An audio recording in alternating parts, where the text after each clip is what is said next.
Liebe Zuschauer, eine der seltenen Funde, die in der Ausstellung des Nationalmuseums ausgestellt ist, ein Wasserbehälter mit einer baktrischen Inschrift.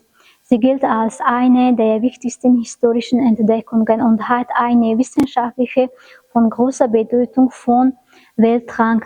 Im oberen Teil des Gefäßes befindet sich eine Inschrift in der alten baktrischen Sprache, die in voller Form in gutem Zustand erhalten ist.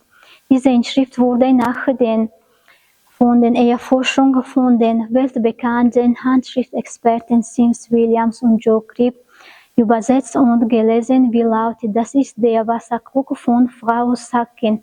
Diese Exponate wurde Leben und großer Bedeutung von des Königreichs Kushan von großer Bedeutung. Diese Exponate wurde im Jahr 2025 bei Mitarbeitern des Nationalmuseums aus den archäologischen Ausgrabungen auf dem Gebiet Al-Hajar-Denkmals auf der Region Chorasan gefunden. Diese Funde stammt aus dem 2. und 3. Jahrhundert.